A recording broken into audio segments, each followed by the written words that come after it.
नमस्कार, मैं डॉक्टर पूर्णिमा साहू। आज हम बीए तृतीय वर्ष का प्रथम प्रश्न पत्र विकास एवं पर्यावरणीय अर्थशास्त्र के अंतर्गत एक भाग है जिसको हम बाजार की असफलता एवं पर्यावरण के रूप में अध्ययन करते हैं। ये एक छोटा सा टॉपिक है, इसी पर आज हम यहाँ पर चर्चा करेंगे। आइए हम जानते हैं बाजार की असफलता एवं पर्यावरण क्या होता है। तो सबसे पहले हम इसमें जानेंगे बाजार क्या है, विषय और अवधारणाएं, बाजार की असफलता के कारण, जिसमें उनके बहुत सारे कारण हैं, उन कारणों पर हम दृष्टिपात करेंगे और उसके बाद अंत में निष्कर्ष।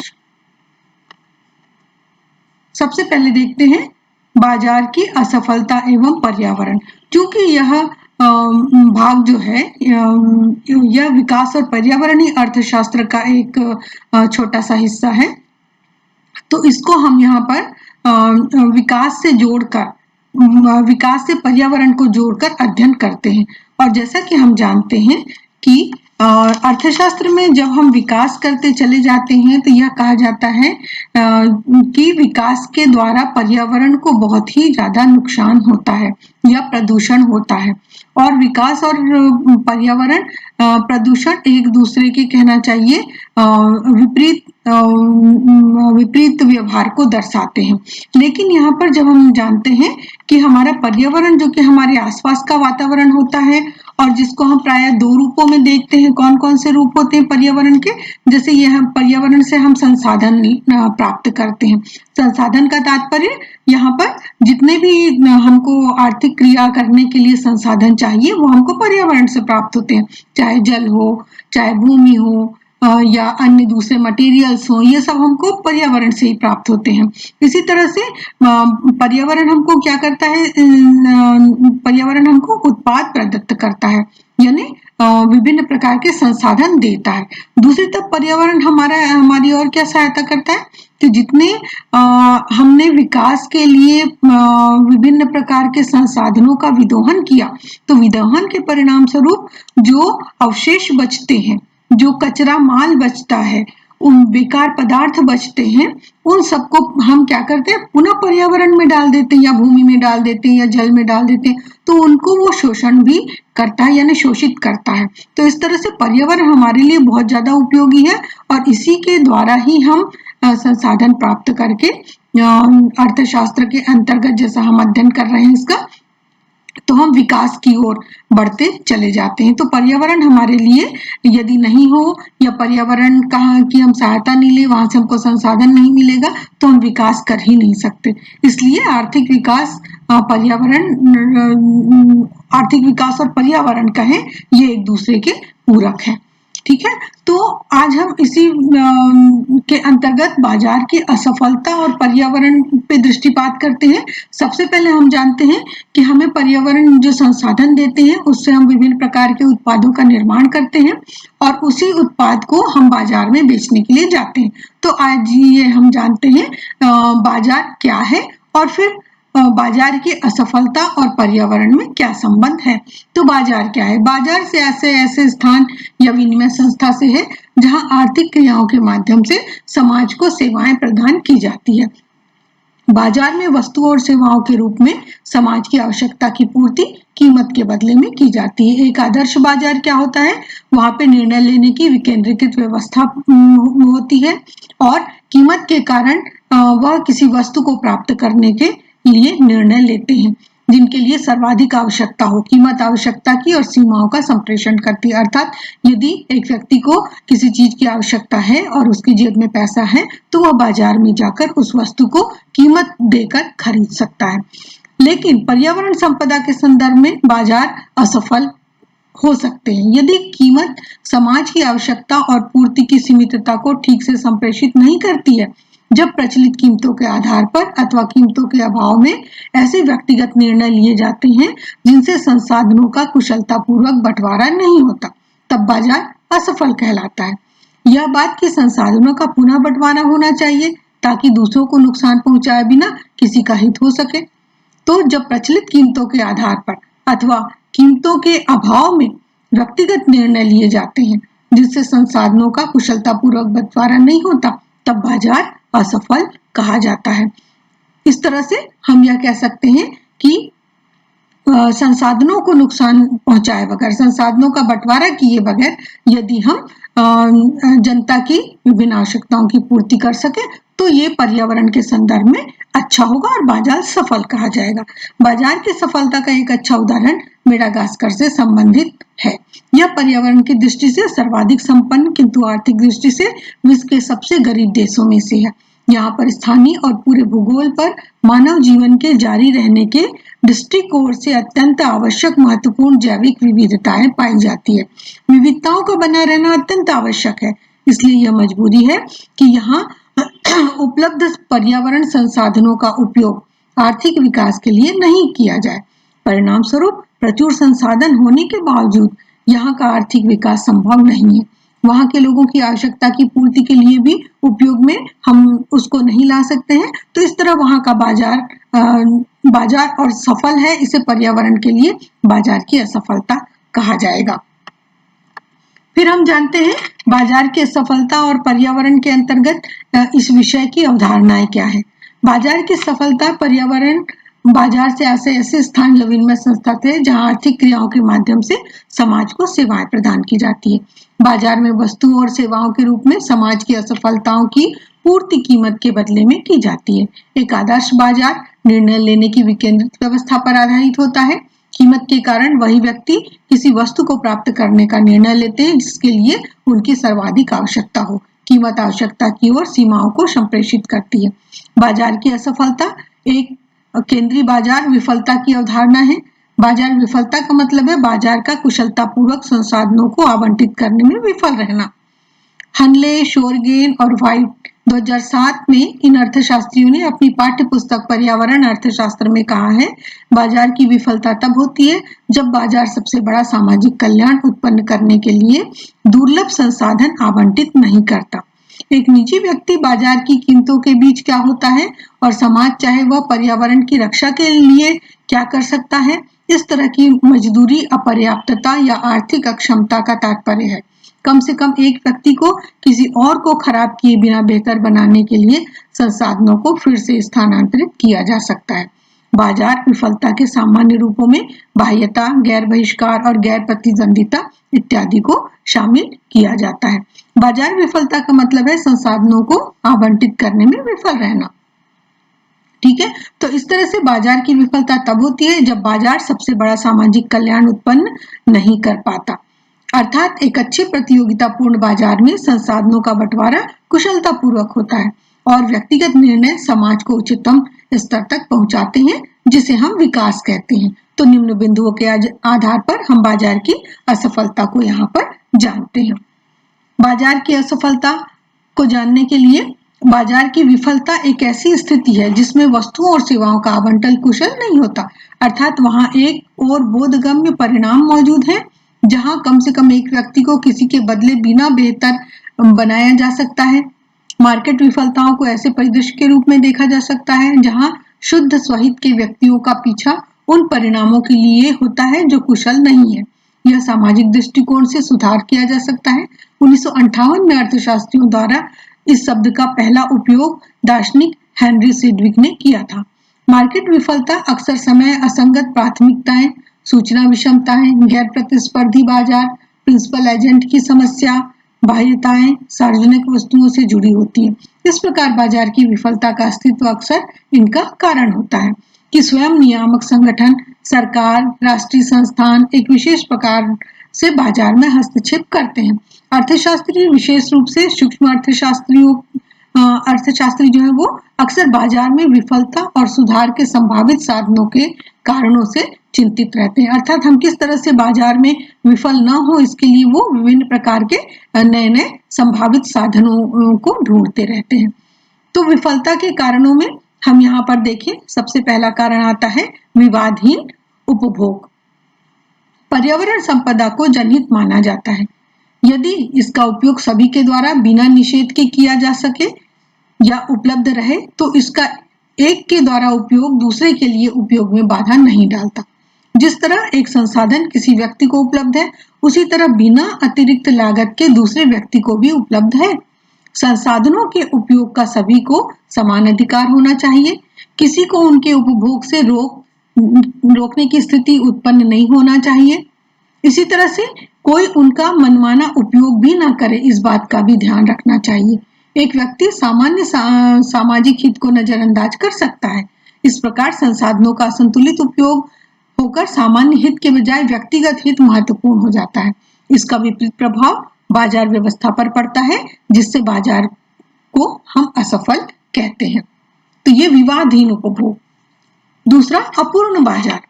बाजार की असफलता को समझने के लिए हमें यहाँ पर बाजार की सफलता को भी समझना जरूरी है। बाजार व्यवस्था को सफल तब समझा जाता है जब प्रतियोगितापूर्ण बाजारों का समूह अर्थव्यवस्थाओं के भीतर और मध्य संसाधनों का कुशल बंटवारा करता है। कुशलता का आशय है संसाधनों के हुनर विभाजन या पुनः बंटवारे की आवश्यकता नहीं होगा। यदि उपभोक्ता और उत्पादक विवेकशील हो तो संसाधनों का अधिकतम उपयोग हो सकता है। सफल बाजार व्यवस्था में उत्पादक अधिकतम लाभ प्राप्त करते हैं और उपभोक्ता में से प्रत्येक व्यक्ति किसी भी व्यक्ति से विनिमय करने के लिए स्वतंत्र होता है। इसके विपरीत स्थिति को बाजार की असफलता कहा जाता है। इसका प्रथम कारण है बाजार की अपूर्णता। बाजार पर्याप्त नहीं होने के कारण संसाधनों का सर्वश्रेष्ठ उपयोग नहीं हो पाता और इस तरह अनावश्यक विनिमय नहीं हो सकता। बाजार की अपूर्णता का कारण है संपत्ति के अधिकारों को परिभाषित करने वाली संस्थाओं का अभाव।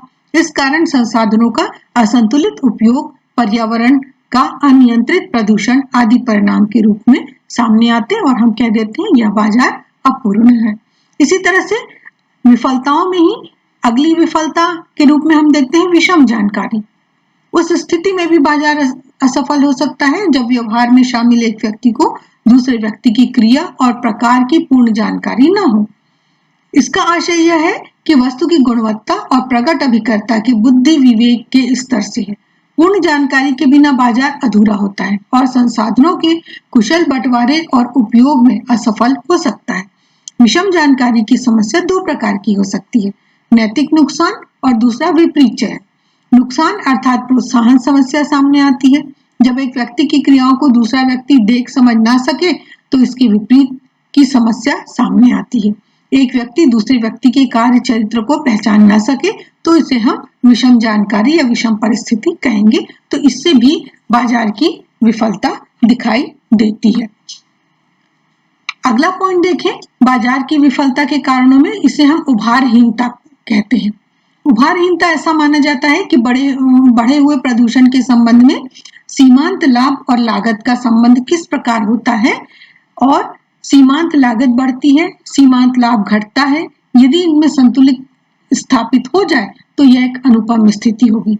इसलिए यदि बाजारों का ऐसा समूह अस्तित्व में होता है जो स्वच्छ जल के लिए है या प्रदूषण नियंत्रण के लिए है, तो यह किस बात का सूचक होगा कि प्रदूषण समाज के लिए स्वीकार्य स्तर तक ही है।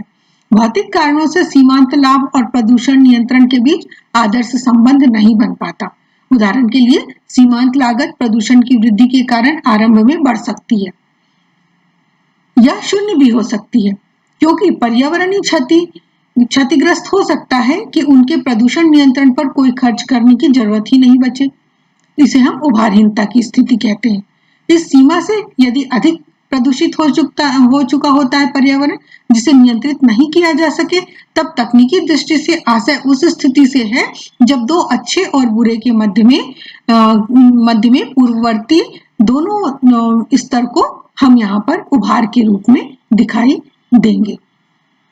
यह उभार के रूप में हमें दिखाई देता है। यह कौन सा स्तर होगा? औसत स्तर, अच्छा स्तर और बुरा स्तर। तो इस तरह से ये इस स्थिति को हम उभारहीनता की स्थिति कहते हैं। यदि प्रदूषण बहुत ज्यादा होगा तो उसमें हमको खर्च भी ज्यादा करने पड़ेंगे, तो यह औसत स्तर से ऊपर उठ जाएगा और या हम इसको बुरा रूप कह सकते हैं। इसी तरह से बाजार की विफलताओं के कारणों में अगला कारण है निषेधहीनता। एक अच्छे प्रतियोगिता पूर्ण बाजार में संसाधनों का बंटवारा कुशलतापूर्वक होता है और व्यक्तिगत निर्णय समाज को उच्चतम स्तर तक पहुंचाते हैं। निम्न बिंदुओं के आधार पर हम बाजार की असफलता को समझते हैं, जिसमें अभी मैंने ऊपर आपको बताया उभारहीनता इत्यादि। तो निषेधहीनता, आइए हम किसको कहते हैं यह जाने कि बाजार की सफलता क्या है। बाजार व्यवस्था को सफल तब समझा जाता है जब प्रतियोगिता पूर्ण बाजारों का समूह अर्थव्यवस्था के भीतर और मध्यम साधनों का कुशल बंटवारा करता है। कुशलता का आशय संसाधनों के विभाजन से है। यदि उपभोक्ता और उत्पादक विवेकशील है तो संसाधनों का अधिकतम उपयोग हो सकता है। सफल बाजार व्यवस्था में उत्पादक अधिकतम लाभ प्राप्त कर सकता है और उपभोक्ता में से प्रत्येक व्यक्ति किसी भी व्यक्ति से विनिमय करने के लिए स्वतंत्र होता है। इस पर कोई निषेध नहीं होता। तो ये सारे निषेधहीनता की स्थिति को बताता है। इसी तरह से विफलता के कारणों में अगला बिंदु है बाह्यता। बाह्यता तब मौजूद होती है जब कोई व्यक्ति ऐसा पसंद करता है जो अन्य लोगों को इस तरह से प्रभावित करता है। बाजार मूल्य इसके लिए जिम्मेदार होता है। एक बाह्यता सकारात्मक या नकारात्मक हो सकती है, लेकिन आमतौर पर पर्यावरण अर्थशास्त्र में नकारात्मक बाह्यताओं से जुड़ी होती है। उदाहरण के लिए ऊपरी मंजिल में आवासीय भवनों में पानी की सीपेज निचली मंजिल को प्रभावित करती है। एक और उदाहरण इस बात से चिंतित है कि कैसे अमेज़न लकड़ी की बिक्री काटने में जारी कार्बन डाइऑक्साइड की मात्रा को नजरअंदाज करती है। तो इस तरह से या एक फर्म उत्सर्जन प्रदूषण, एक फर्म जो है वो यदि अपने फर्म को चलाता है तो प्रदूषण होता है और आमतौर पर उन पर खर्च नहीं करेगा जो प्रदूषण दूसरों पर लगाए जाते हैं। नतीजतन क्या होगा? प्रदूषण सामाजिक रूप से कुशल स्तर से अधिक हो जाएगा। जो कि स्तर है वह प्रदूषण के लिए बाजार की आवश्यकता होने पर तो मौजूद होगा। इसी संदर्भ में केनेथ एरो और एक जेम्स मीड से प्रभावित एक क्लासिक परिभाषा हेलर और स्टोरेट ने 1976 में प्रदान की थी, जो यह कहता है कि एक बहिर्ता को परिभाषित करते हुए हम यह कहते हैं कि यह एक ऐसी स्थिति है जिसमें निजी अर्थव्यवस्था में कुछ अच्छे प्रोत्साहन और बाजार की कोई भीतरी हितता में संभावित बाजार बनाने के लिए पर्याप्त प्रोत्साहन नहीं है। परिणाम स्वरूप यह पारितोषिक दक्षता को नुकसान पहुंचाता है। आर्थिक शब्दावली में बाह्यता बाजार विफलताओं के उदाहरण है जिसमें अनजान बाजार एक कुशल परिणाम नहीं लेता है, इस बात को दर्शाया गया है। इसी तरह से विफलताओं के कारणों में वस्तुओं और सेवाओं के आवंटन को भी हम देखते हैं। आम सामान और सार्वजनिक सामान यह वस्तुओं और सेवाओं के आवंटन को जन्म देता है। जब कुछ लोगों को पर्यावरण संसाधन तक पहुंच से बाहर करने के लिए संसाधन को या तो एक आम संपत्ति संसाधन कहा जाता है या गैर बहिष्करण के मामले में बाजार आवंटन अक्षम होने की संभावना के रूप में देखा जाता है। कॉमन्स की त्रासदी की हार्डिंग्स की 1968 में इस अवधारणा से हम परिचित हुए। इन्होंने कहा गैर बहिष्कार और आम संपत्ति में शामिल चुनौतियों को लोकप्रिय बनाना वस्तुओं और सेवाओं के आवंटन को बैलेंस करना है। कॉमन्स पर्यावरणीय संपत्ति को संदर्भित करता है। सामान्य संपत्ति संसाधन या संपत्ति के सही अधिकार को संदर्भित करता है और जो कुछ सामूहिक निकाय को दूसरों को बाहर करने के लिए योजनाएं तैयार करने की अनुमति देता है, जिससे भविष्य में लाभ धाराओं को पकड़ने की अनुमति मिलती है। तो ये सारी चीजें हम वस्तुओं और सेवाओं के आवंटन में कह सकते हैं। इसी तरह से यदि कीमत समाज की आवश्यकता और आपूर्ति की सीमितता को ठीक से संप्रेषित नहीं करती है, तब प्रचलित कीमतों के आधार पर या कीमतों के अभाव में ऐसे व्यक्तिगत निर्णय लिए जाते हैं जिनसे संसाधनों का कुशलतापूर्वक बंटवारा नहीं होता। तब बाजार असफल होता है। यह बात कि संसाधनों का पुनः बंटवारा होना चाहिए ताकि दूसरों को नुकसान पहुंचाए बिना किसी का हित हो सके। इस तरह से हम वस्तुओं और सेवाओं के रूप में इसके आवंटन को भी देखते हैं। और अंत में हम आए निष्कर्ष पर। अर्थशास्त्र में बाजार विफलता एक ऐसी स्थिति है जिसमें एक मुक्त बाजार द्वारा माल और सेवाओं का आवंटन प्रभावी नहीं होता है, जो प्रायः शुद्ध सामाजिक कल्याण या हानि का कारण बनता है। बाजार विफलताओं को परिदृश्य के रूप में देखा जा सकता है जहां व्यक्तियों के शुद्ध स्वहितों का पीछा करने से परिणाम प्रभावी होते हैं, जो कि कुशल नहीं होते हैं, जिसे सामाजिक दृष्टिकोण से बेहतर किया जा सकता है। अर्थशास्त्रियों द्वारा इस शब्द का पहला उपयोग 1958 में विक्टोरियन दार्शनिक हेनरी सेंडविक ने किया था। बाजार विफलताओं और अक्सर समय असंगत प्राथमिकताओं, सूचना असमितता, गैर प्रतिस्पर्धी बाजार, प्रिंसिपल एजेंट समस्या या बाहरीताओं से जुड़े होते हैं। अर्थशास्त्री, विशेष रूप से सूक्ष्म अर्थशास्त्री, अक्सर बाजार विफलता और सुधार के संभावित साधनों के कारणों से चिंतित रहते हैं। वे कहते हैं कि विश्लेषण के कई प्रकार के सार्वजनिक नीति निर्णय और अध्ययनों में एक महत्वपूर्ण भूमिका निभाते हैं। हालांकि सरकार नीति हस्तक्षेप जैसे कि कर, सब्सिडी, बकाया, मजदूरी और मूल्य नियंत्रण और विनिमय संसाधनों का एक अक्षम आवंटन भी हो सकता है। कभी-कभी सरकारी विफलता भी बाजार की विफलता कही जाती है। उसी तरह से तनाव के कारण, बाजार की विफलता के कारण समाज को निर्विवाद लागत और दूसरी तरफ इन लागतों को कम करने की कोशिश करने वाली क्षमता से सरकारी विफलता से लागत हो सकती है। कभी-कभी एक विकल्प होता है अपूर्ण परिणाम, यानी सरकार के हस्तक्षेप के साथ या उनके बिना अपूर्ण बाजार के परिणाम। लेकिन किसी भी तरह से यदि बाजार विफलता मौजूद है तो परिणाम पेरेटो का कुशलतम नहीं होगा। अधिकांश मुख्य धारा के अर्थशास्त्रियों का मानना है कि ऐसी परिस्थितियां हैं जिनमें सरकार या अन्य संगठनों के लिए अक्षम बाजार परिणाम में सुधार संभव होता है। एक पारिस्थितिकी बाजार विफलता तब मौजूद होती है जब बाजार अर्थव्यवस्था में मानव गतिविधि महत्वपूर्ण गैर नवीनीकरण संसाधनों को थकाऊ कर देती है और नाजुक पारिस्थितिक तंत्र सेवाओं को बाधित करती है। पर्यावरण संपदा के संदर्भ में बाजार असफल हो सकता है यदि कीमत समाज की आवश्यकता और आपूर्तिता को सीमितता को ठीक से संप्रेषित नहीं करती। इसी तरह से पर्यावरण संपदा के संदर्भ में बाजार असफल हो सकते हैं। इसके विपरीत स्थिति को बाजार की असफलता कहा जाता है। पर्यावरण संपदा के संदर्भ में बाजार सफल हो सकते हैं और विपरीत स्थिति में असफलता होती है। इसका प्रथम कारण है बाजार की अपूर्णता। इसी तरह से संसाधनों का सर्वश्रेष्ठ उपयोग नहीं हो पाना, हर तरह का आवश्यक विनिमय नहीं हो पाना, बाजार की अपूर्णता, संपत्ति के अधिकारों को परिभाषित करने वाली संस्थाओं का अभाव इत्यादि इत्यादि। आर्थिक गतिविधियों के सुचारू रूप से संचालन के द्वारा बाजार समाज की सेवा करता है, लेकिन अनेक ऐसी बात आती है जो पर्यावरण संसाधनों के बंटवारे और उपयोग पर दुष्प्रभाव डालते हुए बाजार को प्रभावशाली तरीके से अपना यह कार्य नहीं करने देते।